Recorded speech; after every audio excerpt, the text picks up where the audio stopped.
Hello, everyone, and good morning and good afternoon to those of you in the East Coast and Central Time like me. We're so excited that you're here. I'm excited that you're here.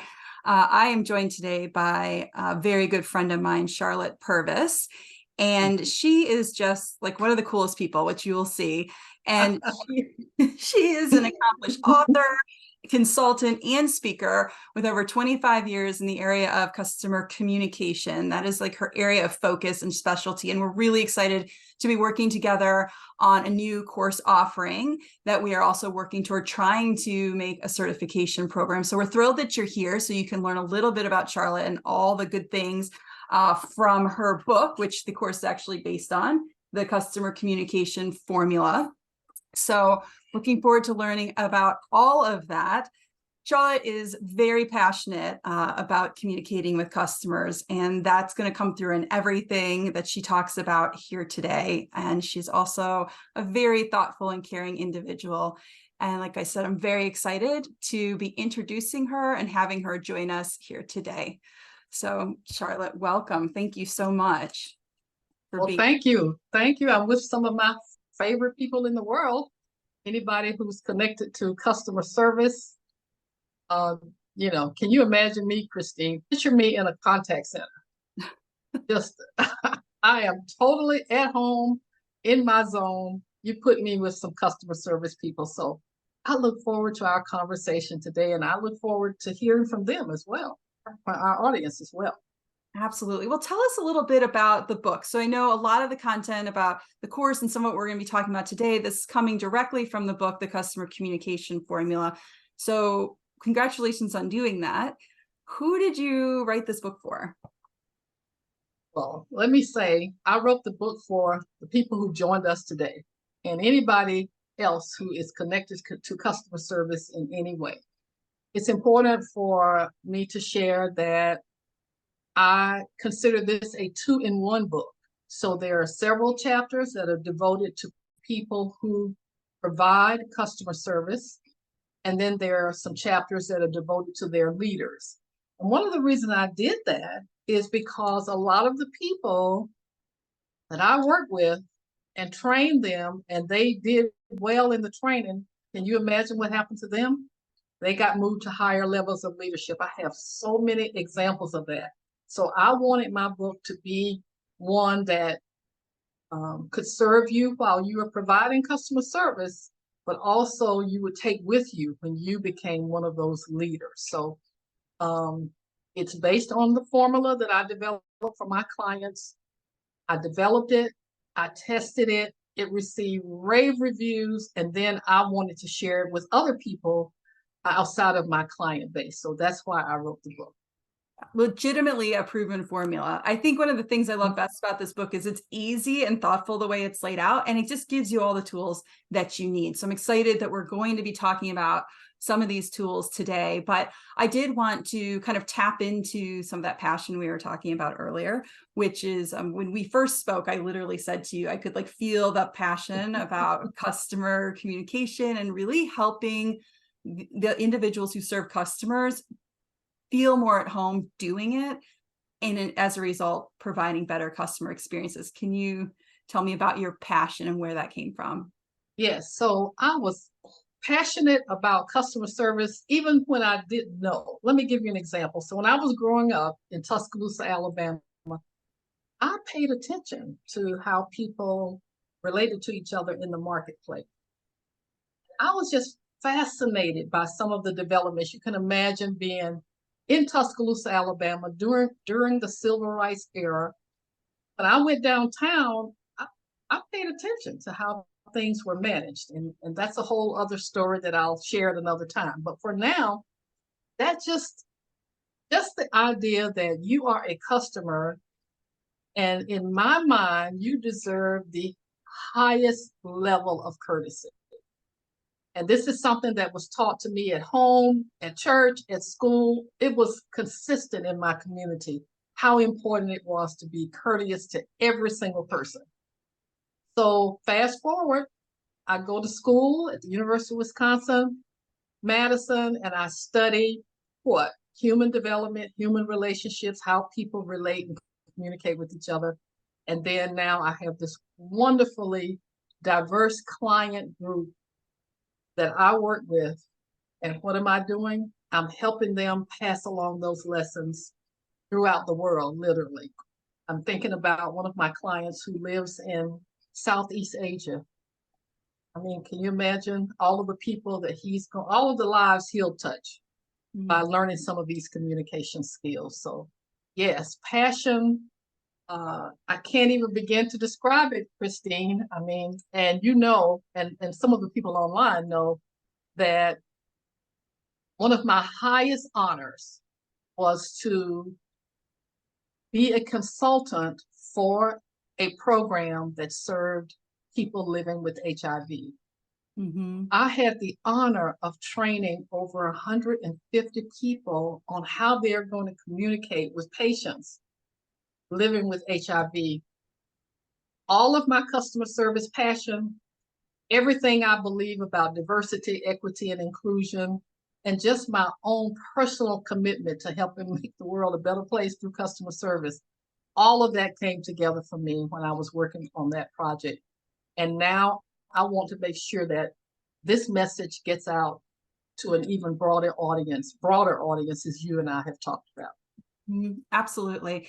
And I love that that really hit home for you, because so often too, it's not, that is such an important audience. But when you think about just in general, how hard and challenging life is in general, and certainly for a lot of us in the last few years, especially, these type of skills, if you can give those to your team members or even have them for yourself, and even if you're just using some iteration of them at home, how much better it's going to be for others that you're around, and how that just kind of has that pay it forward effect.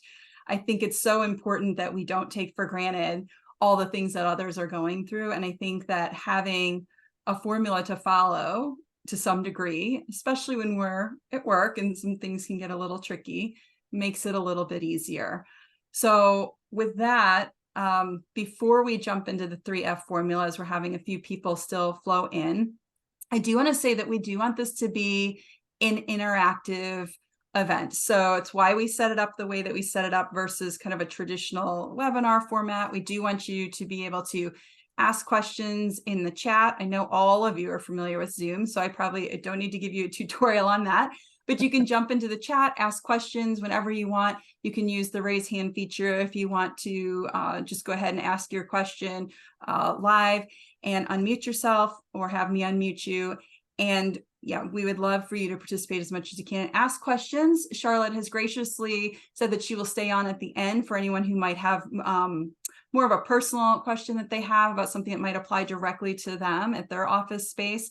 And we're looking forward to that. So with that in mind, tell us a little bit about the 3F formula. I know that is something that is really a heavy focus in your book. So tell us a little bit about that. Yes. So my very first major client, it was a pharmaceutical company, well-known pharmaceutical company in the Research Triangle area where I live, was opening a brand new contact center. You know, prior to that, they had kind of a contact center spread out all over the company, and they were going to consolidate it into one contact center. And I was invited to be a part of that merger. And this is what they said. They said, we do not want people answering the phones and sounding as though they are sitting around in their living room talking to their family members and friends. I mean, how specific can you get? I have not heard as clear a mission statement since. I mean, it's down to earth, something you can literally picture. And they were so specific. It's like that. It was like, this is what they were saying to me, Christine. It's like, we don't know exactly how to do that, and we don't know what to call it, but we know what we don't want.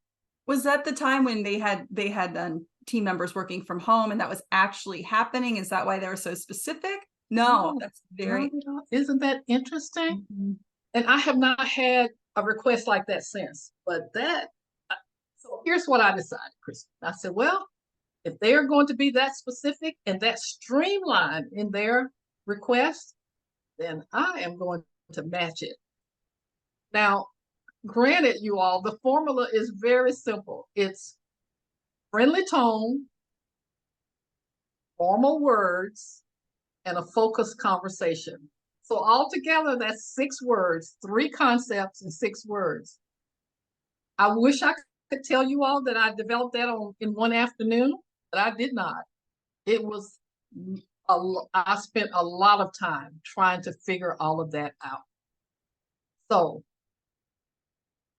think about what they wanted. They wanted a friendly approach to their customer communication, but they did not want it to come through like, hey, how you doing? They didn't want that. So I said to them, okay, well, how about if we get the friendliness through the tone, and let's keep the words formal. Light bulb. That's exactly what they were trying to say. And then over time, we tested that and tested it. And then I finally said, okay, there's another issue here. Some people are going off topic. So for example, Christine, you tell me, you say, I'm living with a migraine headache or something. Let's use that as an example. And then as the customer service professional, I say, oh, I understand. I know exactly what you're going through because I have a migraine too. No, because that's not focused on you. That turns the whole thing back to me. And now what are you going to say? You're going to say, oh, I'm so sorry. You have migraines too. That's right. You got it? So I said, no, let's add a third F, and let's make sure that we are 100% customer focused. Mm-hmm. And then one day I realized we have our 3 Fs. We have friendly, formal, and focused. Again, not developed in an afternoon, much trial and testing. And now the reason I'm so passionate about it is because I'll give you one example. I have a client. They were just one team among many teams in that company. And what the quality people told them was, there's this team, and then there's all the others. In other words, you all stand. It's like no one compares. It's like we can't even put you in the same category with the others. Proud to say that was one of my teams. That's really interesting. And I guess my question for you, because it seems like a simple formula, but I'm wondering if it changed, not that the 3 Fs change at all, but does the formal tone depend on what industry that we're talking about? So Yes. Does that kind of morph a little bit? What's considered friendly in some industries might be considered a little too informal for others. 100%. That's you nailed it. That is exactly what I want to happen with the formula. I want an organization to take it and say, for us, this means this. Mm-hmm. We will be friendly in our tone, we'll be formal in our words, and we'll be focused. But for our organization, we don't mind it if you say, how's it going? Mm-hmm. We don't mind that. Right. Because we know our clients and we have relationships with them and so forth. So that's what I want to do. I want to introduce it, and I want to hear the success stories where people are adapting the formula. Yes, absolutely. Okay, so thinking about that, we do have a poll we'd love for all of you to take. So I'm just going to pop it up on the screen. And this is really about trying to determine what, does your organization have clear guidelines or training about which words to use and which words to avoid when communicating with customers? Okay, so go ahead and put your answer in there. Very clear guidelines. Yes, we have it. It's kind of iffy, or no, there's no clear guidelines. So go ahead and answer that and give you just a couple minutes, or give you about 20 more seconds. All right. Thank you very much for those who answered the poll. I'm going to go ahead and end the poll now, and hopefully, Charlotte, you should be able to see on your side. Yes, I do. I do. Perfect. And I'm going to go ahead and share those results so everyone can see. So it does look like for most everyone, there are some clear guidelines. For others, maybe it's a little not so sure. And then we've got one that says no clear guidelines. So what are your thoughts on that? My thoughts on that is welcome to my world. When I when a client, a potential client contacts me, um, some of them say, we're embarrassed to say it, but no, we don't have very clear guidelines. A lot of them say we have clear guidelines. However, Christine, they say we know we need to rethink them because they're not working. Well, that was my question. Not, I think some yes, either have clear guidelines that were developed in like the late 80s or early 90s, and maybe it just doesn't jive with today's, customer. yes, Or exactly. they're just maybe too informal and finding that maybe because of things that are happening now, some want to trend more towards the formal side. So it really is interesting. Even if you have clear communication guidelines, there's Yeah, always room for a refresh or a rethink. It's like a absolutely. dynamic. Absolutely. And sometimes they'll have clear guidelines, but not everyone has been trained the same. Training has varied. I've seen that as well. I did notice when you titled the book, and as we talked, you Mhm. always say customer communication, you don't Right. say customer service communication. And I'm just curious for you why you make that distinction. Why is that important for you? I make that distinction because if I would announce that I'm a customer service consultant and my book is a customer service formula, then of course you're going to expect something around process, procedures, and protocol. And that's not my area. I'm very clear about that. The operational side of customer service, have a great deal of respect for it. I have learned a lot about it, but it was so clear to me that's not my area of That's my area. expertise. That's you. Yes, that's right. That's why we get, you see how well we balance each other out? So yes, for me, I wanted to take that, if we take customer service, that customer service pie, I wanted the slice, I wanted my name to be associated with the slice of the pie that is specifically around your words, your phrases, and your tone. Mm. And I have taken that and elaborated on it in the book because I know that that is a gap for some of them. Yeah, but they like that laser focus. It's good Yes. because it makes it really succinct of what it is that we're working for. And one of the things I think interesting too is sometimes when you say customer service, they think it's just for the customer facing department. I don't see that at all with this book. I see this as like everybody that you deal with, and in life I feel like everyone you deal with to some degree is your customer. They're doing something for you in some way, right? So they are your customer, whether it's at work, an internal customer, or your external customers you serve. So for me, I took that as almost, hey, this is important for everybody at the organization. It's not just important for those who are serving the external customers, if you will. Absolutely. And I was just talking to Christine, everyone, about the fact that one of my dear college friends who is fully retired now, she uh, read my book, and this is an interesting outcome. The outcome for her, she says, well, I am so much nicer now when I call a customer service line. She said, I just have never thought about life from their point of view. So I just want you all to know you're probably going to get some people who are friendlier and easier to serve because they are now understanding how important the work is that all of you. Well, that would be lovely. We're not recommending, though, to buy the book and send it to all your customers, just to be clear. No. Right, right, No, right. but what I Yes. do think, though, is when you are communicating with your customers, period, they're going to reflect back the way you're making them feel. And if they're feeling understood, to your point, when they are focused on what their issue is, and it doesn't become even if it's a friendly dialogue, it doesn't turn over to the person who's supposed to be servicing their issue.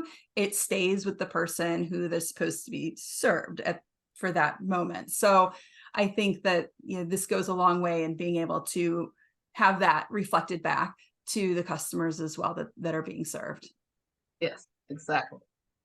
So I'm pretty sure all of us would love to know, okay, this is all well and good and everything, but let's hear about a success story. So what success story comes to mind for you right away when I say success story? A success story that comes to mind right away is another team, not the team I was talking about earlier, but yet another team. One team that I um, had a partnership with, and there were multiple. multiple teams in that organization all over the place. The medication that I was focusing on was with this one team. They created the company created an awards program. So you know where I'm headed with this, Christine. It was just automatic. My team was winning every single time. I mean, it was as though it's like, what are we gonna do? Because this same team is always winning. Because we were using the formula. They really understood. And they weren't doing it, let me say this, they weren't doing it just because they had to. They really became passionate about their customer service. Win, win, win. And I get that all of the time. Customer satisfaction scores, team building, overall approach to customer service, again, because they want to do it. That team remains one of my success stories. And one of the this is one of the best moments I had with that team was, imagine there's a person living with HIV. Person is speaking with someone on our team, and at the end of the call, the person living with HIV was at a loss for words, just literally did not know what to say in gratitude for the service that they had received. And after kind of trying to, you could just, you could hear the wheels turning, trying to figure out how to say it. These are the words that came out.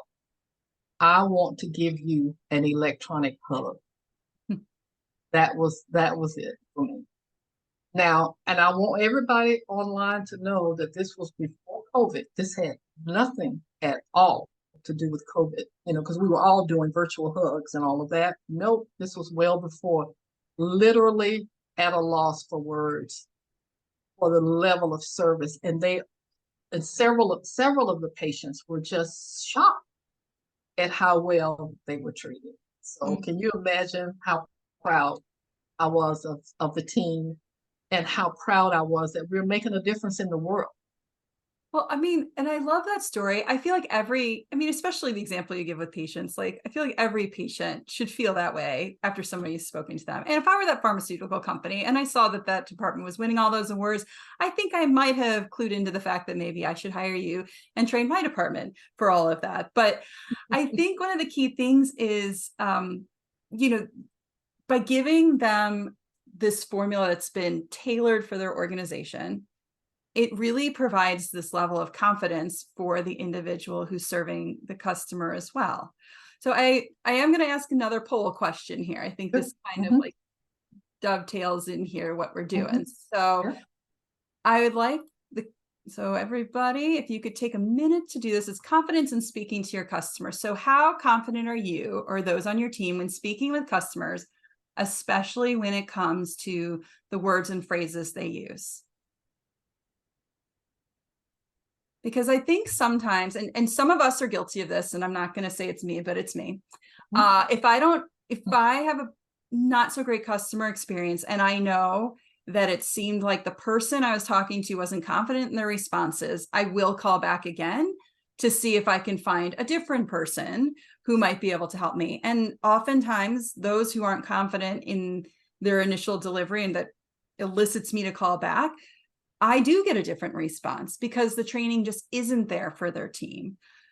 So it looks like I'm going to go ahead and end this poll here. It looks like this is great. We've got a lot of people very confident in how they deliver. I think that is so key. So well done to all of you, really ensuring that your team knows exactly how to respond to things. And a few that are somewhat confident, and that's definitely okay. That's some of the things that we can be talking about here today. Absolutely. I'll be curious to know the ones that, well, first of all, congratulations to those of you who are very confident. I'm always curious about anything related to customer communication. I would really like to know more about that if any of you can stay on afterwards. But for the ones who are somewhat confident, Christine, I'd be interested to know what would make you more confident? I think that's my question. What would it take for you to gain more confidence? Would it be more training, more practice, more coaching? I'm curious. I can't let that pass, Christina. No, I Gotta know. appreciate that, and that's perfect. And for anyone that answered that Yeah. way and wants to share in the chat why you might be feeling that way, great. No pressure to if you don't want to, but if you Yeah. want to share, that would be wonderful. And more about stories. So we talked about a customer success story. Do Yeah. you have a favorite story that you would want to share also? Absolutely. And by the way, Christine, and if anybody, you're going to give them my contact information. So if they want to contact me directly, just to share that, the somewhat confident, I'd be happy to. That's absolutely right. Yeah, we'll do a lot of sharing, and we'll Okay. at the Sure. end of this a link for all of you Sure. or a discounted link for the book if you're interested. So, Yes. so yes, tell us a little bit more about your favorite stories. Well, you already know. No, I do already know. They don't know, but I don't know. look, my publisher is on today, by the way. She knows my story.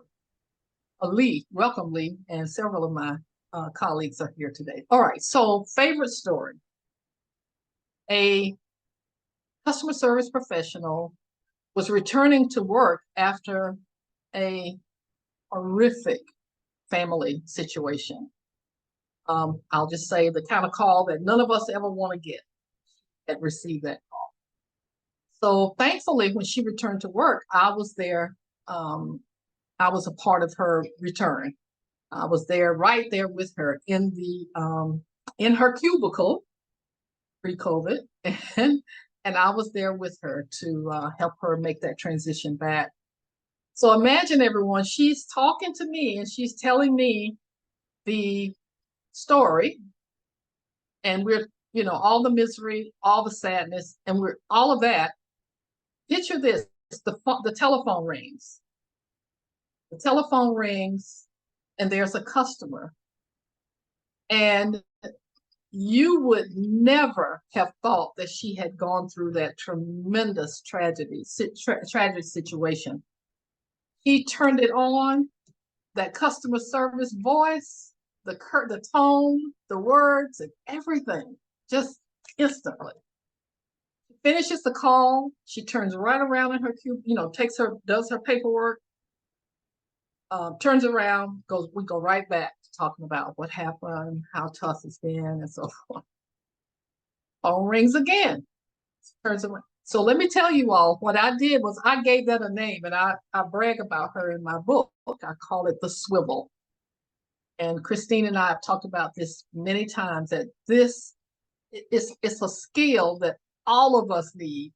And outside of customer service, if we could all learn how to swivel, just think how much better things would be.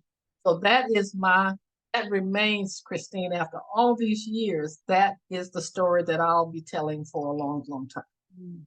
I feel like it's an excellent lesson just to be able to do something like that, to set it aside, because it'll be waiting for us when we come back. I have a friend that calls that leave your funk at the door. Like, it's all going to be waiting for you when you come out, and to be able to set that down if you can, to focus on the customer. And I love that. It's a great story. So the course you've been training this course live for years. And so you've now decided it's time to capture this in an online course format. So obviously we know that you're going to be using the book as a lot of the information for the course, but tell us why we couldn't just buy the book. Why are we interested in an online course?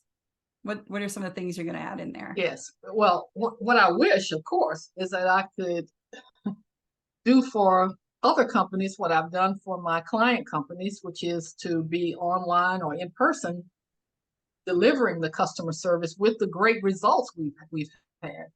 But now I know that things are changing, and I still want to get the message out, because what I know for sure is that this works.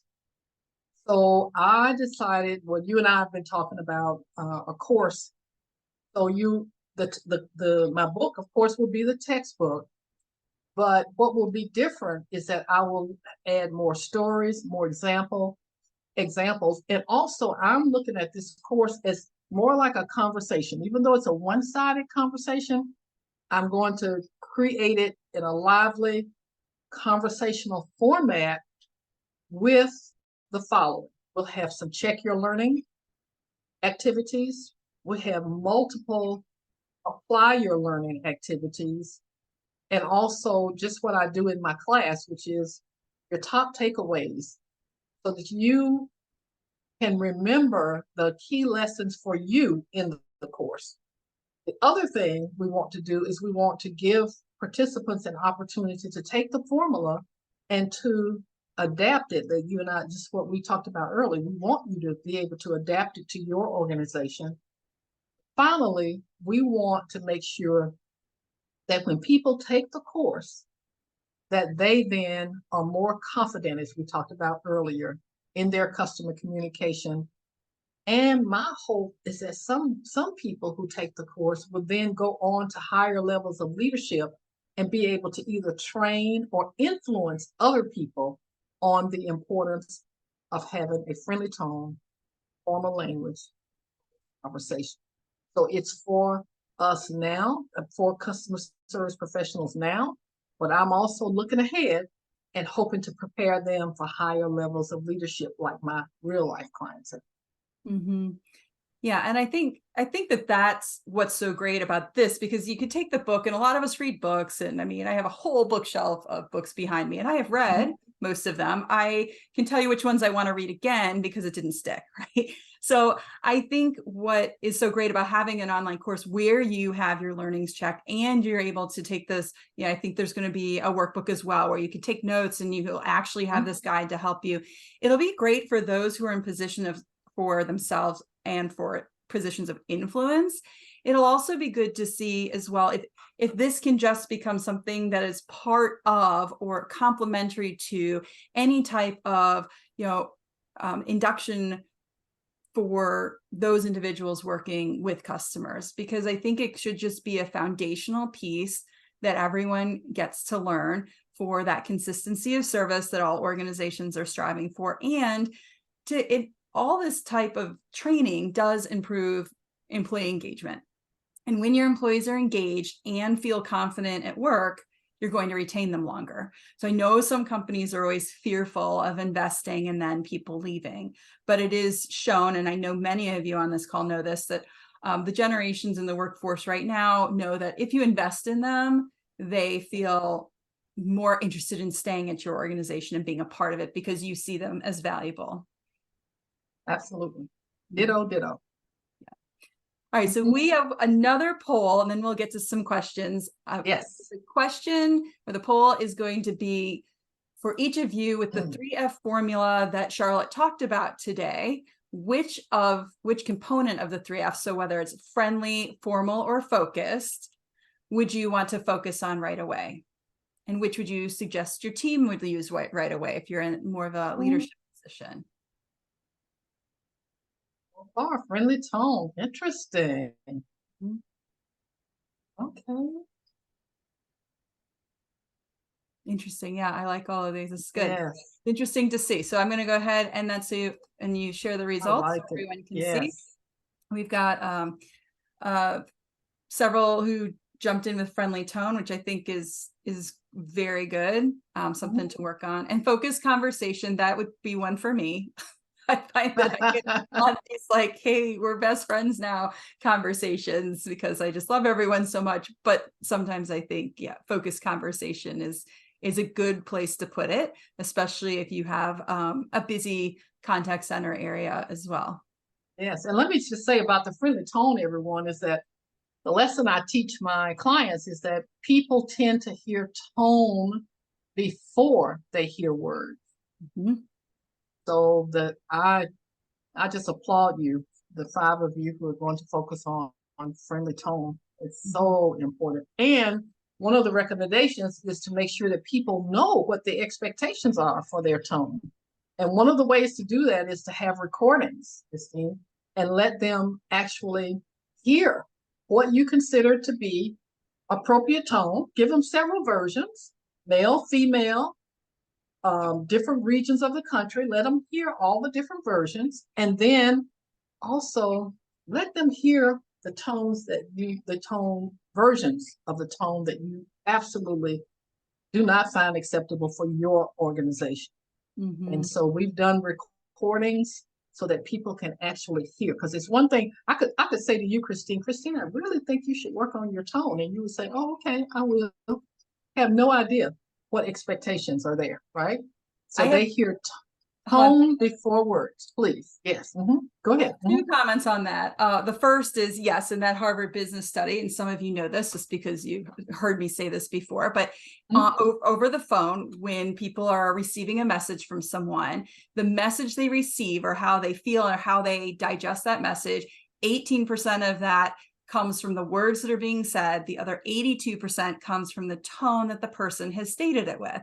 And you can think about that if you have children or, family members. I find a lot of times you know what their tone means. It doesn't matter what the words say. It really matters what the tone is, and that's what's sending the message to you. So I think that that's brilliant. I also will say I have a tone of voice just naturally that comes off a little sarcastic. I think my mother always thought I was sassing her when I absolutely wasn't. That was not my intent, but I didn't realize that that's how I sounded. And I think a lot of people probably are in the same boat if they don't listen to themselves at times. Absolutely. So Christine, may I just take a moment, take a few seconds? I want to do something. I want to say, Christine, I really enjoy being with you. You have become one of my best friends ever. And joining you on this webinar today is such a pleasure. Well, thank you, Charlotte. Oh, I know. Yeah, that feels so good. And I love I know. But if my tone and my words don't match, you hear tone, right?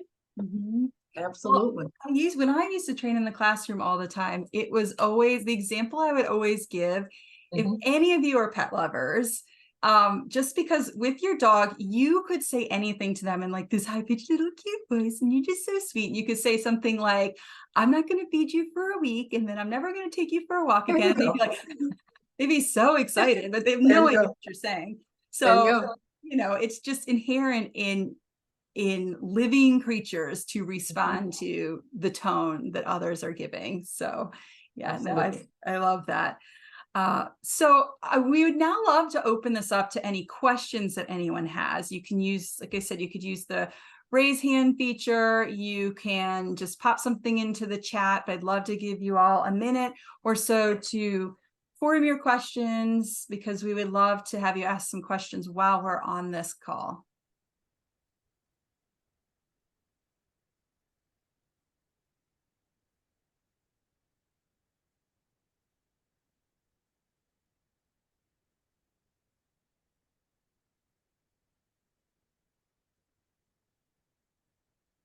Questions? I am not seeing any questions coming through. Maybe you just, okay. So Chris, I do have one question. I'm going to go ahead and ask you to unmute Chris if you want to ask it live, or you can chat if you want. Talk live. Can you hear me okay? Yes. Hi, Chris. How are you? Well, how are you, Christine? Doing well, thank you. Charlotte, hello. Chris Campbell here. I manage a group of client services specialists here at a custom manufacturing facility up in Minnesota. And during your conversation today, you referenced a call center, and you also used the word clients earlier on in the conversation. In your experience, do you apply different thoughts, different ideas to a call center? And I'm going to use customer there, because in a call center, I feel like the person who's answering the phone, they're not going to know who's on the line specifically, and they might not have any idea what they're going to be asked and what they're going to talk about. And that would be one kind of approach. Whereas, more like in my world, I mentioned the title, we use the term clients here because my team knows exactly who's calling them, and probably a good idea of what they want to talk about. Do you apply different ideas and different kind of applications to your knowledge in that spectrum? Yes, and the name is Chris. That's who I'm speaking with, right? Yes.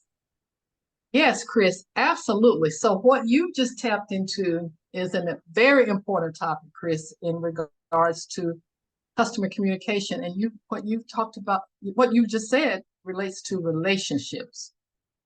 So in a contact center where you are speaking with clients that you know, then you're very much like me. Pretty much, I know my clients, Chris, just like your team does. So you are absolutely right that you would take a formula or any approach that any of us recommend, and you would adapt it because you have a different relationship with the people who are answering the phone. And I'm sure I can tell by your awareness that you all are doing that. And I absolutely encourage that. And I hope that helps. Does that help? Yeah, it does. Years ago, I was involved as a people leader. I was involved in a training course related to situational leadership, and I thought it was absolutely brilliant and kind of changed me as a professional. And what I did is I kind of turned that around, and as opposed to situational leadership or managing people, I encourage my team to turn that back, and we call it situational client service. Not every client is going to want to be quote unquote serviced the same way. Maybe it's email, maybe it's phone call, maybe it's formal, maybe it's informal, maybe it's long conversations, maybe it's short. And so I was just curious, listening to your thoughts about the 3F approach, and that being applied situationally, for lack of. Yeah, absolutely. Because relationships in communication, Chris, for me, the relationship is number one. It's above the words and everything. So I just say absolutely and ditto. And I am so glad you brought that up for clarification. Thank you. And all the best to your team as well. Yeah, we're doing pretty good. Thank you. Yes, sounds like it. It's great. Thank you, Chris. Any other questions? Yes, please. Yes, all right. Hi. Hi, how are you? Fine, thank you. My name is Ekene. I'm calling from Lagos, Nigeria. Oh, hello. And yeah, thank you, Christine and Charlotte, for this opportunity. And so my question generally is around, so I'm a customer experience trainer. I feel like there are not so many men in this space.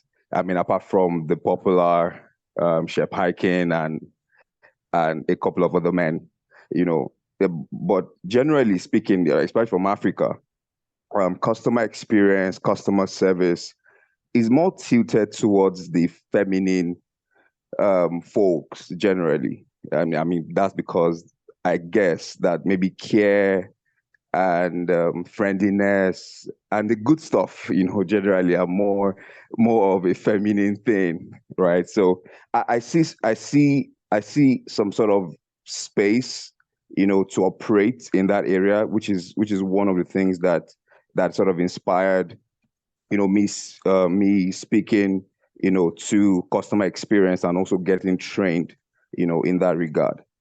Now, having said that, one of the things I've identified as a challenge is the engagement or building a relationship with your customers, right? So on this call, I heard you, talk about friendliness, which I think is absolutely important, right? However, are there certain traits, are there certain, can you teach friendliness? Can you teach someone to be friendly, right? I mean, are there people that, these people, are there a set of people that that these ones are not meant to be facing customers? These people should probably be at the back office or something. But then you might have other people that are enthusiastic about their jobs, but they're not friendly, right? So, but can you teach friendliness? Can you teach people to be they love their job quite all right, but they're not just friendly.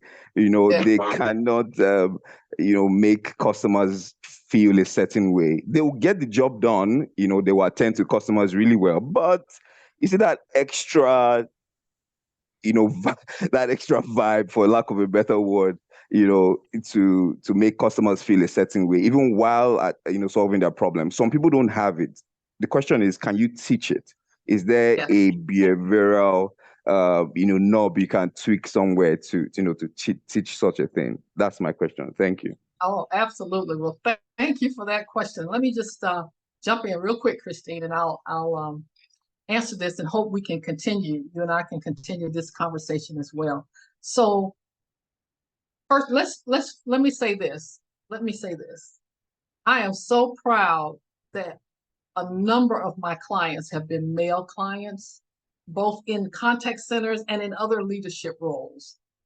One of the things that I've done, I'm just going to give you one example. I have made sure that my programs are gender neutral, that they don't depend on your gender, whether or not you can follow what I'm saying. I've gone out of my way to make sure that that's the case. Let me tell you one of the things I determined. I said, what is one of the things that they always say in customer service? You always have to smile. Look in the mirror and smile. In my work, I learned that doesn't work for everybody. And I don't mean just males, but I mean, not everybody wants to sit there, and some people just don't feel comfortable with that. So what I was able to say is, how about if we just have an expressive face? Can we do that? Even if you can't smile, can you just make your face open and expressive? That seems to work better for people than to put the pressure on them that they have to smile all the time. Now, what I want to say to you is, can I teach people how to be friendly? I probably could, but that would be more like my family and my friends. But at work with my clients, I can teach them how to sound friendly. I hope you can I hope you hear the difference.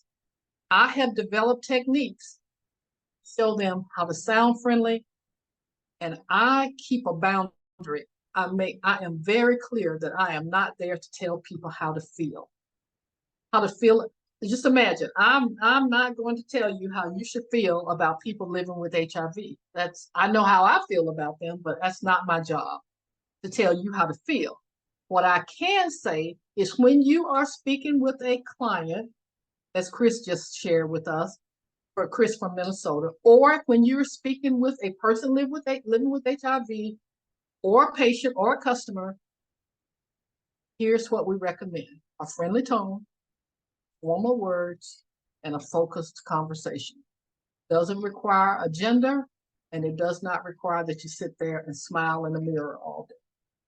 So I hope that helps you, and I hope that we can continue this conversation. It's one of my favorite topics, and if you spoke with my clients, they would tell you that I am gender neutral as best I can be. So that was a good one, Christine. That's a good point.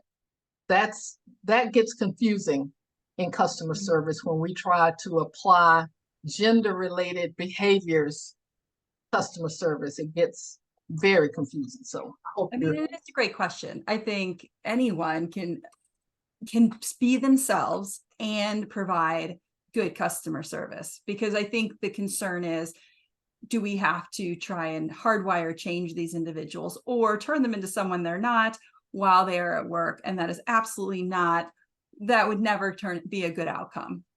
But there is a way to approach something in a friendly way with a friendly tone that doesn't change who you are. Absolutely. And Ekene, is Right. that helpful for you? Fantastically. Thank you. Thank you so much. I appreciate it. Very insightful too. Thank you. Thank you. That's great. And I do want to say, just the way I find, like, the masculine, feminine core energies, whichever one you identify with, I do find that it is really helpful to have both, because I think that they each bring something very important to the table. So if you can have a diverse contact center or a diverse team, I think that does nothing except add value and help everyone journey forward. So I think that was a really valid point and question. Agreed. Right. Any other questions? I want to make sure I value all of your time. Make sure we do end on time. Mhm. And Ekene, can you remind me where you said where you were joining from? From Lagos, Nigeria, West Africa. Got it. Thank you. I just wanted to make a note of that. Thank you. Proud to have Great. you today. Great. And I can I check your website out, right? This is your website written right behind you, is it? Yes, that is correct. Great. I'm All right. also I will follow up. Thank you. Please. And also, just so everyone knows, I'm going to go ahead and drop in. Charlotte was kind enough to offer a discount on her book that we've kind of turned on for a short period of time for those individuals who have registered for the course. So here is the link to that. If you're interested in getting digital copy of her book, we have a great deal on that. I did drop that into the chat so that you can find that link. We will also follow up with an email that will include that link as well, and any additional information about the course as we finish the course and fine tune it. And so those will be coming to you as well. But any other questions before we have Charlotte give some closing remarks?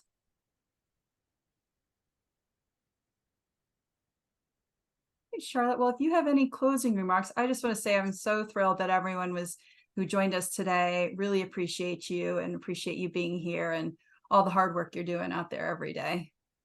Absolutely. Absolutely. So yes, I would like to read one paragraph from my book.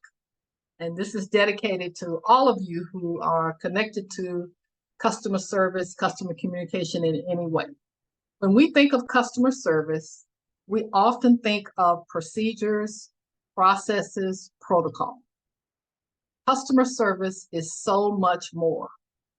As customer service professionals, organizational leaders, and consultants like me, we have an opportunity to influence organizations, to change lives, to be a blessing, and to make the world a better place, just as I learned in my beloved Tuscaloosa, Alabama. Thank you. Thank you, Charlotte. Thank you so much for being here with us today. And if anyone wants to stay on, please feel free to do so. Otherwise, we will be sending you a copy of this recording and the link to the discounted book as well. But it was wonderful to have you all here. And Charlotte, thank you so much. Thank you. My pleasure.